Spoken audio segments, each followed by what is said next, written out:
us today. She is a licensed marriage and family therapist who works at North Star Counseling in St. Matthews. And she has a degree in psychology and a master's degree in counseling.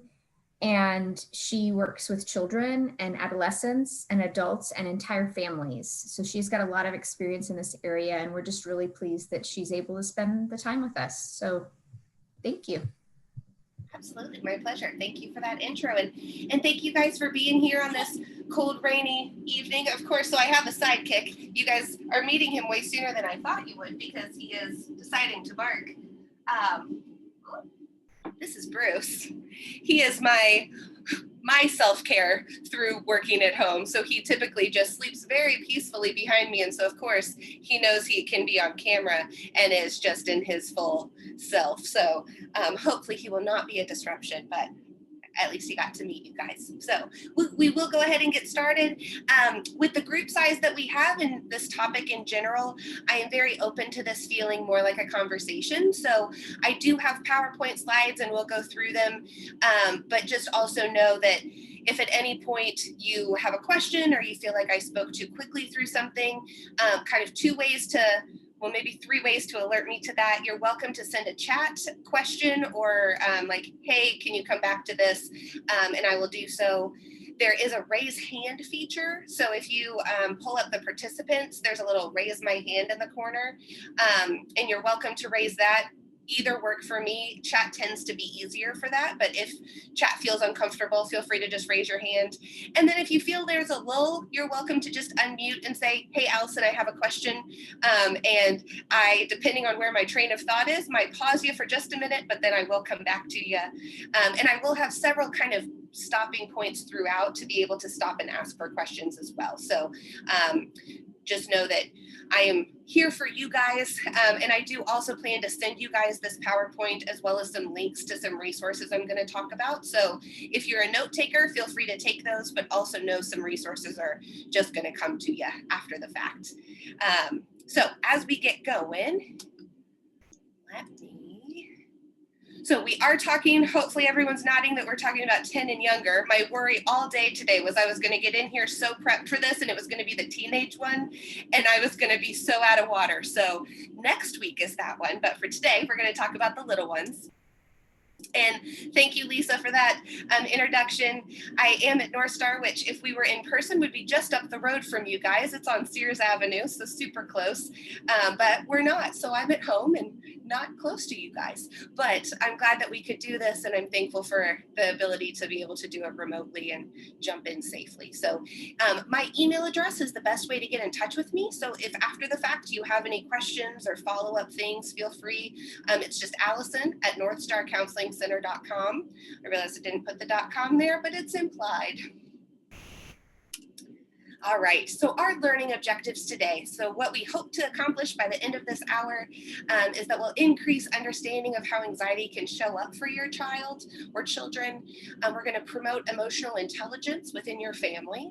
We're going to explore some strategies for family communication, especially related to feelings and anxiety. And we're going to work to identify and develop some family coping tools, including education and advocacy, because we know action helps reduce anxiety. So if we feel like we can be active against all of these things that we are facing, we're hoping to reduce that anxiety meter a little bit. So I don't know if any of you guys can relate to the kiddo in this picture or if your own kiddos look like this, but this sure is a mood, and I sure have felt it in these last 8 to 10 months of just what is happening. Like, people will joke, the writers of this series have lost their minds, but to a certain degree, that uncertainty really feels very real of just what's happening next, what's going to happen next. And so I related very much to this little guy, but also wanted to check in with you guys on if with maybe some head nods, or if anyone has any direct feedback to that of just, is this what your kiddos are feeling? Whether that be grandkids or extended family, if you're teachers, I think our students are feeling this. It's just a really weird time. So if after that picture you needed this, we're going to use this several times today. But when we talk about deep breathing, obviously all of us are breathing because we're alive. But when we talk about deep breathing, it's to sync it to something similar to this. So the deep breath in as it gets bigger and hold it for a second, and a deep breath out as it goes. And I think sometimes when we talk about anxiety, we can begin to feel anxious because our minds start rolling on all the things that we're facing, all the things that our little ones are facing, and we want all the answers. And so I unfortunately will assure you, I don't have all the answers, but I do have some tools that we can share for ways to kind of help approach this with your kiddos. So if anyone wouldn't mind sharing, what are some things that you all are seeing within your families or even within yourselves that feel like anxiety?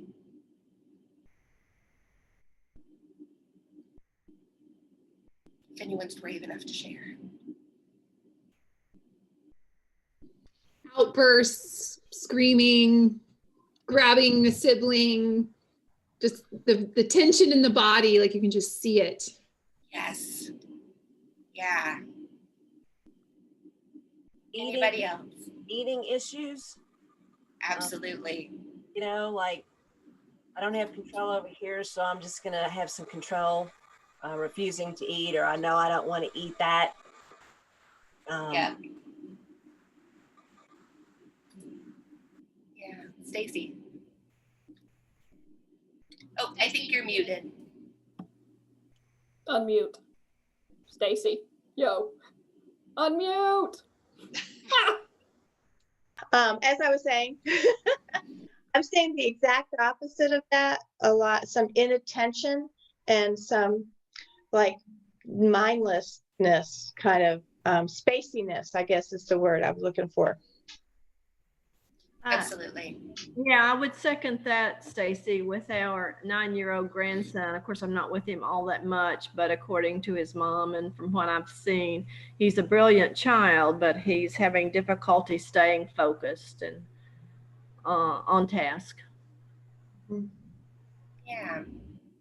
Thank you guys for sharing. Ours is that abounding. Ours is a 6-year-old, and he just has abounding energy, running and jumping at the couch, and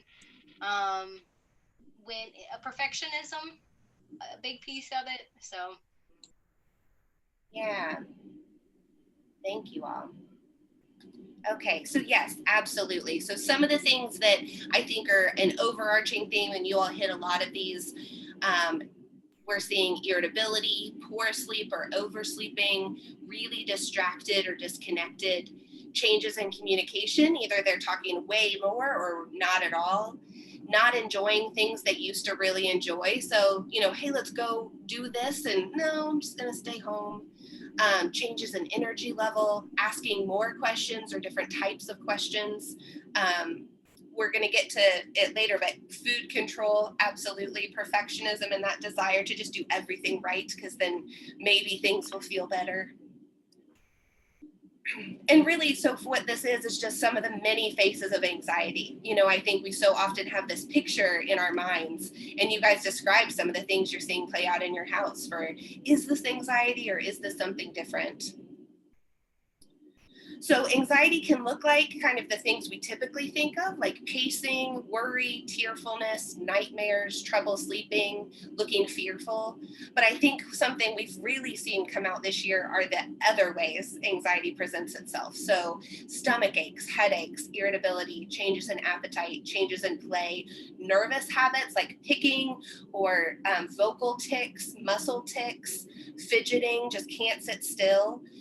And so all of those are ways that anxiety can potentially present itself. And I will say too, so this is kind of a broad overview.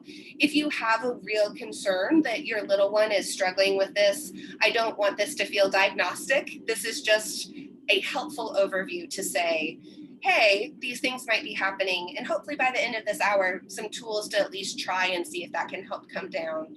But I know even in our practice, therapy referrals have really increased. And I think people are just struggling right now. And so I'm really glad to get to join with you guys and help maybe target some of that struggle. So we're going to talk a little bit about emotional IQ and the fact that it is okay to feel our feelings. all of our feelings, even the traditionally bad feelings. I don't believe in bad feelings, so we're going to jump right into that.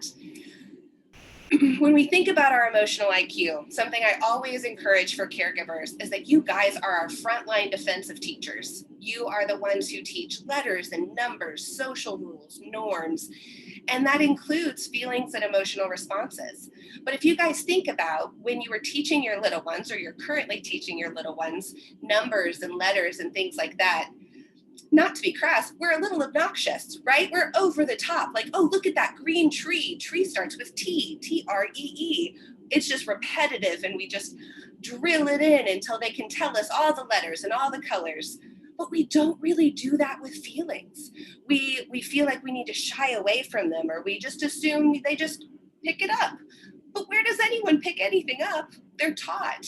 And so I think, to me, a really useful time of this season, when we as adults are going through so much emotionally as well, is that we get to tune in and model that for our little ones. We get to say, I'm not feeling okay today. And the feeling I would put to that is, and you get to name it. So I'm feeling sad, I'm feeling scared, I'm feeling worried. And when I feel worried, I feel it in my stomach. And when I feel it in my stomach, I choose to do a stretch because that helps my belly feel better. And that may sound so over the top, but when we teach kids, it has to be over the top or they won't latch onto it. And so if nothing else you take away from today, please just share your feelings, share them openly, share them real, share them in the moment, share them afterwards if you need to calm down first, because it's also okay to say, Mom or Dad is really mad right now and I'm going to go take a break, but I love you and I'm going to come back. But that's a very different message than storming off and then the next minute you act fine and your kid is left thinking, what just happened here? Like, I'm not quite sure. And we never fill in the blank for them. And so part of my encouragement to all families when they're kind of feeling this blah that is 2020 for us is to really go through some of your emotional IQ and feel comfortable sharing that with every member of your family, even little ones. Oh, and the other piece of that is you can reflect that emotion also in your child. So, if you're sharing your feelings, but when you see your little one just maybe looking a little off, it's okay to be inquisitive. It's okay to say, hey, Jamie, you just look like you might be sad. Do you need a hug? Can I help? And the beautiful part of this is, especially with little ones, this is harder with the teenagers we're going to talk about next week, but little ones not only are okay to check that with you, they'll also correct it with the correct feeling. So it's really okay to be wrong here. So if I say, hey, Jamie, you really look sad, they're going to be like, no, I'm not. I'm mad at Evan, right? Okay, good. Thank you. So this is what mad looks like. I wonder where in your body you feel that. And being able to really help them start connecting, this emotional experience is happening. This is what I'm feeling. And then being able to connect some of the tools we're going to talk about to help manage that feeling. And we don't have to change the feeling because it's bad. We just want to change the feeling because it doesn't feel good in our body and it makes us not be able to do the things that we want to be able to do. So one of my very favorite books is How to Talk So Kids Will Listen and Listen So Kids Will Talk. I will send the link in an email later. But there's also a younger kids version. So How to Talk So Little Kids Will Listen. So for ages 2 to 7. So our 7 to 10-year-olds, you're welcome to lump in, or the other book goes kind of older age-wise. What I love about it is it's written for parents and guardians, not for therapists. And it's really just very user-friendly on, if this is happening, try this. And they do these cheesy little comics that just walk it through with you. And so that's one I recommend to all of my families. But it really just talks about that when our feelings are acknowledged, we can feel relieved and we can feel validated. And that validation is really what helps us grow into well-rounded individuals who understand how we're feeling. And so by doing that at this early stage, when they're still little and still growing, it's good to do any time in our life. But if you can jump in while they're this small, that validation is really important. And play banjos, jump. All right. So, because part of the thought of that is that when we feel uncertain, it helps to feel seen. So if you've ever had a time with your little one that they're just really kind of shaky and on the edge, and you're able to just connect, like you're able to see it and you're able to meet them where they are, that really helps reduce that feeling of uncertainty. When Susan and Lisa reached out to me about this presentation and they used the word uncertain times, and that really just hit for me, is that's part of this difficulty this year, is we just don't know. And so helping kiddos feel seen and connected with can help that uncertainty feel a little bit more stable. So here are some of those comics. So 2 examples. This is our first one, which is our please don't do this. And again, they're a little dated, but I still think wonderful, is we can really work to validate emotions and responses in every situation. So every time you're working with your kiddo, it's an opportunity to be able to hear them. And I think one of the things we struggle with is we want to fix it and we want to help them feel better. And we think that's by asking them to feel a different way. What it actually is hearing how they're feeling and just sitting in it with them. And that can feel so hard to do, but it's so necessary to learning how they're feeling. So provide time and just sit with your kiddo. Reflect what you're seeing and what you're hearing. And as best you can, and this might go against some pretty ingrained patterns, so give yourself a lot of grace. Try not to use some judgment-laden language like don't or it's only. So like in this example, her pet died and the dad wants her to feel better. So he says, don't get so upset. I'll buy you another one. And not hearing that she's really just grieving the loss of this pet. So another example would be, you can validate that by reflecting the feeling, again, even if it's incorrect, and just giving time. And maybe you don't have any words, so just letting your body language be there. The body language in this is, instead of him standing over her, he's down with her and he's facing her and he's just saying, it's a shock. You two had a lot of fun. She's not needing him to fix it and go get her another turtle. She's just needing to feel heard. And I think a lot of our kids right now are confused and they just want to be heard. So again, to kind of review that emotional IQ section, sharing our emotional experience and listening to our children, it really strengthens our relationship with them and validates their feelings. And whenever possible, we can pair that with our own use of a coping skill or calming strategy. So mom's feeling really angry. When I feel this, I need to walk away. And then being able to come back and talk about it later. But the more we pair that, the more we actually help our kids realize all emotions happen, and we have some tools to not even just necessarily change them, but to manage those in a different way. So before we get moving forward, does anyone have any questions about emotional IQ?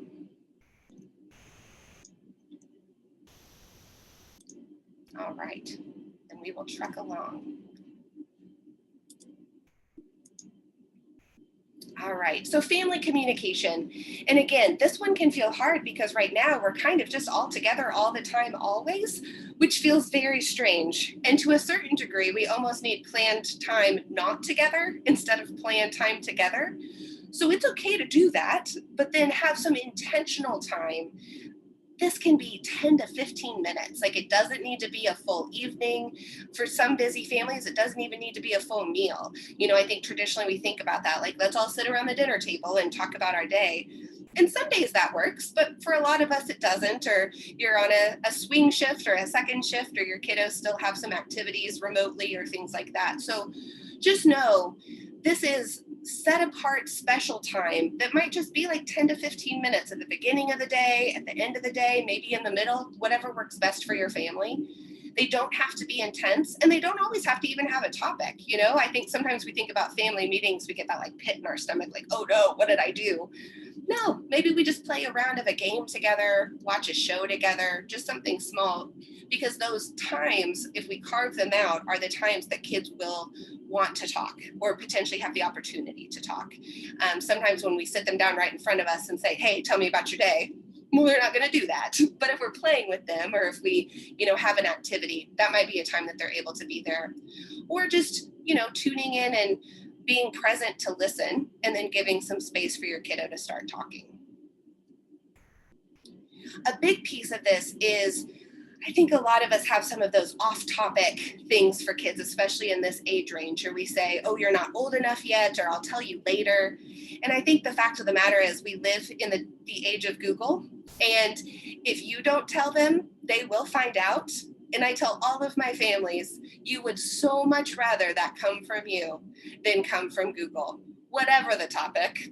And so finding some, just comfortable ways to use kid-friendly language, and just, we don't always have to go into the full nitty-gritty with like a 5-year-old who asks about certain topics, but it's okay to share, an age-appropriate, honest amount of just about any topic. And I think right now in our world, there's so much going on. My go-to, and it also buys you a few minutes to think through what you're going to say next, is to think, I wonder what you think about that. Give them time to answer. Even if they say, I'm not really sure, then say, okay, well, let's think about it. I'd love to hear what you think.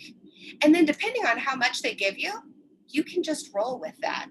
So, let's say they come up with a rather outlandish, but kind of on point. Okay, I think it could be that.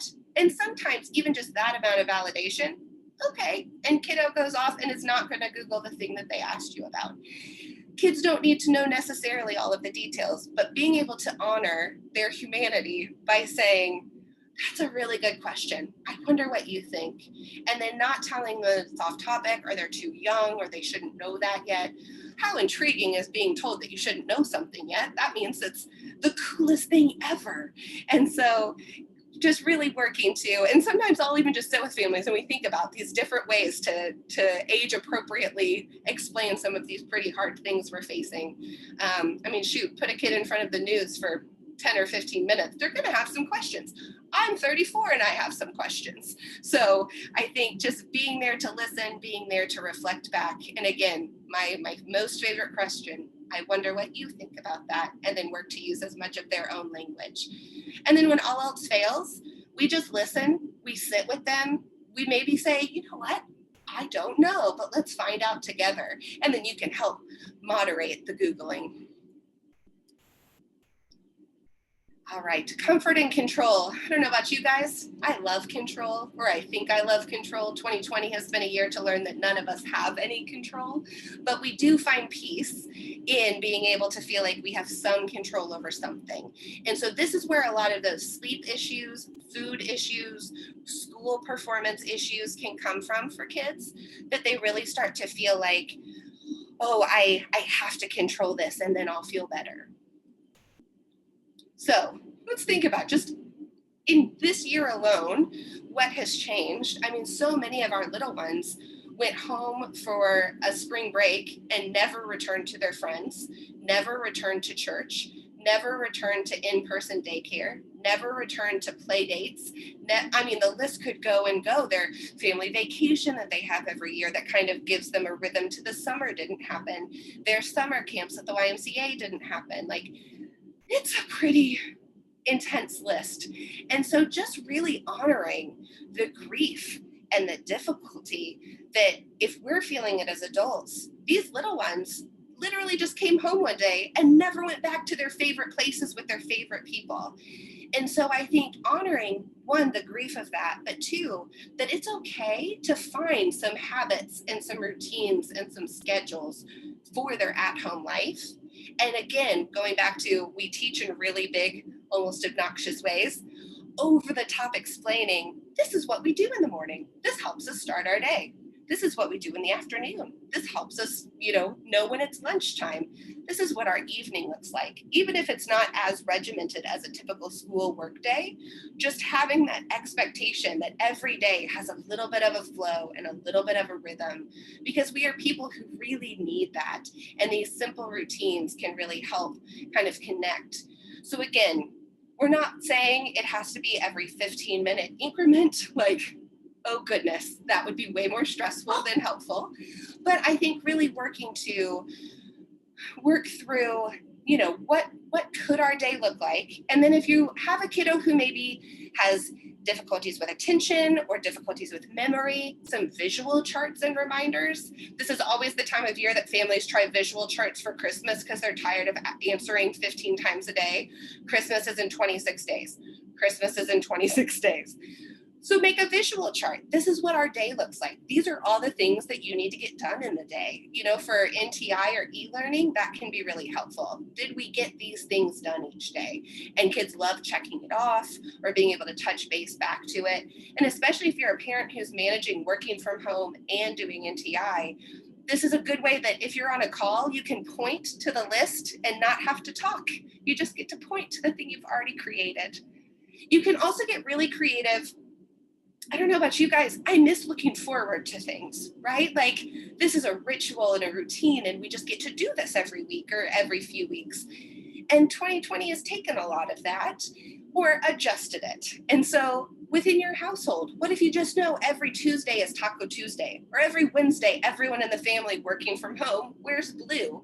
You do Funny Movie Friday. You can even do this a couple of weeks ahead of time so that your kiddos can really look forward to, oh my goodness, on this day, we're gonna watch this movie that comes out on Netflix or something like that. And it sounds so silly, but those small things, if we make them a big deal, can fill a good piece of that void of the rhythm and routine and rituals that we used to be able to have together pre-COVID.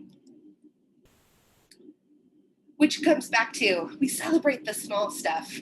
It's in our face all the time, so we might as well use it. So we know with little ones, especially when they're in that toddler stage, we talk about helping them develop agency over themselves by giving them options and questions. Do you want the red shoes or the blue shoes today? Do you want to play for 15 minutes inside with this toy or outside with that toy? I think COVID is a great time, no matter the age, to go back to that. Letting them have choice, letting them feel like they have some kind of control. So it can be something like, hey, I've got the stuff to make spaghetti or chicken fingers. What do we want to do? Or today we have these two different things with school to knock out. Do you want to do math first or reading first? They're both going to get done. That part's not negotiable, but what place they do them in can have a big difference. And then when you get to see them doing something well, you get to celebrate it. And this is another one that we kind of lose by not having sticker charts at school or being able to move their clip up for good behavior. They're not getting caught doing the good stuff. And so really the only times you kind of give some of that one-on-one attention is when you're talking through something that maybe they haven't done well. And so really challenge yourselves in this next week and beyond of what can you catch your kiddo doing well and then celebrate it. Oh my goodness, you put your towel up and I didn't have to tell you 3 times. That's amazing. And celebrate it. Oh my goodness, you brought your own plate to the kitchen and put it in the dishwasher. I'm telling you, get goofy with it, especially with this age range. Like dance in the kitchen that it's clean, be so celebratory, because right now, a lot of that's what we have to work with. And so just being able to make the most fun of it and make kind of the small stuff into big stuff, I think can be a really helpful way to help normalize this time and have it be a special memory for your kiddos and not a hard year that they look back on kind of with disdain. And then let's talk about our input. We gotta control it. So when I think about input, that can mean a whole lot of things. But in terms of this year, and especially the last few months of this year, I really think about that in terms of news, in terms of messaging. So just working to really have, especially for our little ones, the teenagers can kind of enter this in a little bit of a different way. But let's not have news on in the background just so that a kiddo could happen to walk through and we never know what's going to pop up. Choosing reputable news sources and helping your kiddos as they get older learn how to do that as well. And then whenever possible, if there is something important going on that they may hear about at school or may need to know, having some of that set aside family time, open, honest, age-appropriate communication, and being able to share it, but as the messenger instead of letting the news source be the messenger. So you're able to kind of decide what should and shouldn't be in your 6-year-old's head, and then being able to share that message. That also provides opportunity for them to respond to it. So let's say something happens that's really newsworthy and they need to know. you can share that and then just sit with them in it while they work to process some of that news. I also think this is not just good advice for our little ones, this is good advice for us as adults. The 24/7 news cycle is exhausting. And so I think just really working to have some no news time, some sources that you check in with throughout the day, but it doesn't necessarily have to be something that gets push notifications to your phone or can just interrupt at any time. All right, any questions before we get to some of the calm down stuff? All right, so I'll talk about this in terms of self-regulation. So how do we regulate ourselves and how do we teach our little ones to regulate themselves? But I also want it to mirror co-regulation. So those who, I heard someone when they first logged in mention holding a baby today. So you know when you hold an infant, part of that co-regulation experience is when you have a screaming baby, you try to de-escalate your own response in the hope that that will co-regulate that screaming baby. Because if we amp up with that baby is not going to want to calm down. We never really outgrow that. We just outgrow the connectedness of it to our body. So when our littles are freaking out, we want to validate them, but not join their chaos cycle. So we want to say like, man, that's really hard. But we don't necessarily want to be like, I know, me too, in a way that's alerting, not calming. And so when we think about this in terms of self-regulation as caregivers, I want you to also think about it in terms of co-regulation. So how is my self-calming and taking care of me positively impacting my little one? So the name of the game for this one, we're going to model it, we're going to practice it, and we're going to repeat it. And we're going to do that over and over and over again into kind of forever. But the family practice of coping skills is almost team building. So it's relationship building. This is what we do when we're stressed out. It increases the kids' buy-in to see their grown-ups doing this. And it's really good self-care. And if there's, again, I have some of my high points of this, that if you only hear a couple of things, one of my top, bold, underlined all the things is these caregivers, you precious caregivers who showed up for this because you know you have an anxious little one, is to please take care of you. We cannot pour, sorry, barking dog. We cannot pour from an empty cup. We have to take care of us. And so knowing that doing that is also teaching our little ones how to do that. My hope is this can then be a family event and not just a, hey, do this thing, it's we're going to do this together. And that you guys can find some benefit from that as well, because it's not just our little ones who are feeling so super anxious, it's all of us. So first and foremost, we keep it simple. I don't know if anyone has seen Big Hero 6 with their little ones, but that has that healthcare robot, and he does a body scan to see where you're needing help. And so I think about that in terms of with our own selves. When you're starting to feel amped up, or your kiddo is, think about from my head to my feet, what's my body scan? And where do I feel this? Also asking yourself, am I hungry? Am I tired? Are my basic immediate needs met? Is my kiddo hungry or tired? Are their basic immediate needs met? There is a lot of power in a snack and a nap, even as adults. I'm a big fan. So let's check those things first, because the rest of the stuff we're gonna do will not be as effective if we just need a snack and a nap, or sometimes a good cry, because that's good too. So this list of tools I will send you guys. I know it's a lot, and we're just going to kind of touch them quickly, but if there are any that at the end we want to go back over and get more explanation on, I'm happy to do so. I also have a few that I'm going to just explain more without you guys asking. So I broke them into kind of 3 sections. So the first one really goes to like our body and our senses. The second is more cognitive and imagination. And the third is connection based. So with our top ones, our deep breathing, we're going to do that big deep breath. We're going to stretch. YouTube has some great kids yoga videos, but just get our bodies moving. One of the downsides of telehealth and e-learning is we just sit like this all day, every day. No wonder we're fidgety. No wonder we're flipping over couches. We've got to get our bodies moving. And so some families find a ritual of like starting the day with some yoga and stretching, or sometimes it's nice to do that at the end of the day when we're ready to get ready for bed. But just knowing, moving our bodies, and it doesn't have to be high impact cardio to do that. Also, a lot of kids respond really well to touch. That can be softer touches like a back scratch, or deep pressure like a big squeeze, a hug, laying on the floor but next to each other, just that close proximity, but getting some stretches out that way. And then fresh air. I don't care if it's raining, I don't care if it's snowing, put on some boots, go stand on your porch for 3 minutes and breathe in some fresh air.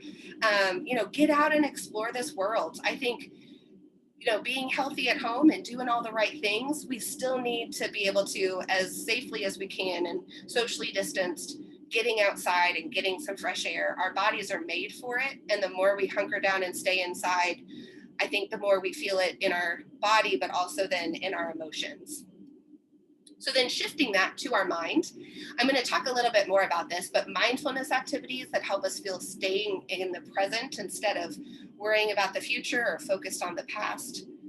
Some grounding techniques. One that I really like that really kind of also bridges back to our sensory stuff is called 5, 4, 3, 2, 1. So you can almost with little ones do this like a scavenger hunt. So we're looking for 5 things we can see, 4 things we can hear, 3 things we can touch, 2 things that you can smell, and then 1 thing that you can taste, or if taste is weird for kids, 1 thing that you're grateful for.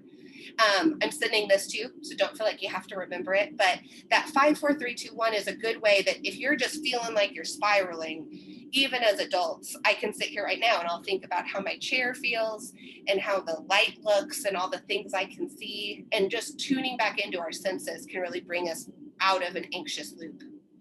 Family play, get down on the floor with your kiddos, play with them. I know you're having long, full days, so it doesn't have to be long term. It can be 15 to 20 minutes or even 10 minutes if that's what you have, but really tuning in, cell phones on the table, active play on the floor with your kiddos. Let's use our imaginations. We can escape our house if we use our imagination. So let's say your kid's like, I am so bummed that I don't get to go do this thing. Me too. Let's talk about it. Let's close our eyes and picture ourselves there. What are you seeing? What are you smelling? What do you notice? And just letting them live in this kind of imaginary world for a little bit. And then another way to put some tangible work to that is kind of arts and crafts. We draw, we build, just a way to feel like they're kind of outside of themselves. And then lastly, connection. That's been one of the hardest ones this year, is we've just lost so much in-person connection. And so while a lot of these, you may think like, yeah, but I just wish we could do it in person. Absolutely, but that doesn't mean we can't do good things. And so safely connecting with others, whether that be FaceTime or Zoom, phone calls, yelling across the street at the kid they used to get to play with in their house, but tin can phones, we can get creative again. We used to do this before we had all of these, technologies. Go back to writing letters. Find your kiddo a pen pal, even within your own family system. They'll write letters to their grandparents. Grandparents send them back. They write letters to kids in their class at school. This can be emails, but there's something really fun about getting mail and writing mail. So they can draw pictures and send them, just lots of different options. There are still volunteer opportunities to feel connected and like you're doing something for the bigger picture. So this can be helping coordinate things. This can be helping drop off supplies in a safe way. So a lot of in-person volunteer work has changed, but explore with your kiddos a way to volunteer, because action helps us not feel anxious. Similarly, random acts of kindness. These don't have to be super expensive, but let's say you're out raking your yard and you notice that your neighbor's yard has a lot of leaves in it too. Rake theirs also. When we're feeling down, helping someone else can really help us get outside of ourselves. And when we get outside of ourselves, we don't feel as anxious because we're not stuck in the anxiety. We're doing something about it. And then lastly, and I'll talk a little bit more about this one, is just education and advocacy. So much of what's happened in this year can just make us feel kind of out of control and confused. Like, why don't people like each other? For very basic, like the color of their skin or who they choose to love. That's confusing to me. Help me understand. And going back to, we are the ultimate teachers for our little ones. So that's finding resources, finding books, finding podcasts, and just having a really open conversation. Again, developmentally appropriate, but books are getting great these days at even being picture books that can talk to us about social justice and equality. So I think we're going to get through this and have time for questions. So mindfulness, one of the things I just really appreciate about mindfulness, I feel like it at times can feel a little bit like it's just the hip thing to do, or that you need to like go find a mountain and sleep, like spend 30 minutes quietly on it. That would be great, but we live in Louisville and there are not mountains. So you can do this in your day-to-day life, and it does not have to be silent meditation. It's actually an active practice of just being present. So we're not thinking about what's next. We're not thinking about what was. This can be as simple as I'm cooking dinner and I'm thinking about the things I'm chopping. I'm feeling them in my hands as I put them into the pan. I'm feeling my kid suction cup to my leg while this is happening, but then I'm having them help me put things in a microwave or wash a dish so that they're able to tune into what's happening too. This could be taking a 5-minute break from e-learning and going and sitting on the porch just quietly and breathing in and out. This can be just an intentional choice to hug a family member. I have a colleague that every time she walks through a door frame, she just thinks, take a big deep breath. So she's just kind of recalibrating herself every time as she's hustling and bustling through her house. So it's just being present in one task at a time. And really that can also help with this conglomeration of stuff we've got going on in our single home, that we're doing e-learning and then we're going, you know, we're working and then we're cooking and then we're playing and then, oh, I have an email, so I'm kind of working again. So I think of Mr. Rogers when I think of this, but he gets home from work and he changes his shirt and he changes his shoes, and that's his like, hey, I'm home. And I think we can still do that. So we encourage our kiddos, this is part of that schedule. Let's get up, let's get out of our PJs and put on some version of comfy school clothes. We don't have to wear jeans. Who wears jeans? But we put on comfy clothes, we do our day, and then afterwards we get to shift again. So maybe that's, we know that we go outside for 10 minutes. We know that we change our clothes. We know that we have a snack. We have some kind of ritual that alerts us this new task is saying that the old task isn't anymore. Told you I love Mr. Rogers. So one of my favorite quotes of his is that when I was a boy, I would see scary things in the news and my mother would say, look for the helpers. You will always find people who are helping. And I think going back to, we get to choose our input when you are watching the news or talking about the news for your kids or for yourself. Look for the helpers and help yourself be a helper. So this goes back to be the helpers by raising helpers. So we're going to work with our kiddos who are feeling so anxious to do those things we talked about, to identify random acts of kindness in their neighborhood or even in their house with their siblings. I know it's mind-blowing. Volunteering, just educating them on what activism looks like, sending postcards, writing letters, calling senators. They can help you call senators. They can send emails. And then educating about equality, relationships, respect, social justice, diversity, advocacy, learning how to find, news that gives a fair picture on both sides. And so that can also be through books and podcasts, certain TV shows, and also in the community. So let's say part of where you work to engage in volunteer work is a place that's more diverse than your home, so that your kids can get a different feel for just diversity in their community. Sarah Boyd says, fear thrives in a place of inaction. And I think this is one of the things to me that has kind of overlapped, that we're having this spike in all of these uncertain things and we feel stuck in place. So we feel like we can't really act and we feel like all of these things are happening. So with your kiddos, when they are starting to seem like they just feel nervous or unsure, giving them a place to talk about it, but then asking or offering, what do we do about it? And really talking through some ways to put action to this. So quick review, and then we'll have some time for questions. All feelings are okay. It's important to talk about them, even on the hard days, but also share the good ones. Let's say you're just in a great mood. Share that with your kids too. It's important. Sharing your own feelings helps increase their emotional IQ. Pairing your emotions with a coping skill can help regulate and model these tools for your kids. We thrive with structure. So as much as we kind of loved, or maybe loved, those first weeks of quarantine when everything just felt like an ever-ending snow day, we're to a place now we need some structure. It's okay to put it in some simple tools. Well, you'll see the payoff and it'll keep going. Tuning into your senses really helps with self-regulation and co-regulation. So start with the body, start with our basic needs, and get outside whenever you can. And then action counters anxiety. Even small actions can help a child or adult feel like they're making a difference. You guys showing up today is action. So give yourself some credit. All right, so we'll get through it, and we'll get through it together, which is the thing we also remind ourselves. But we have about, if I'm timing this right, about 10 minutes. If anyone does have questions, I'd love to talk through them with you. And if not, or you feel like you want to send it later, my email is right there for you.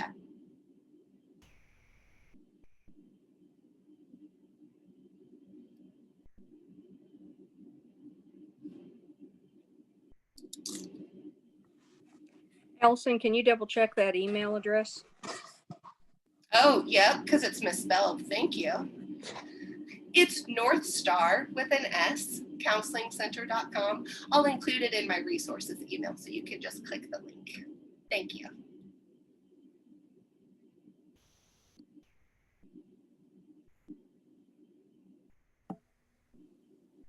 If we don't have questions, I'm going to start round robining you all to say what coping skill you're going to use for yourselves tonight for self-care. Put you on the spot.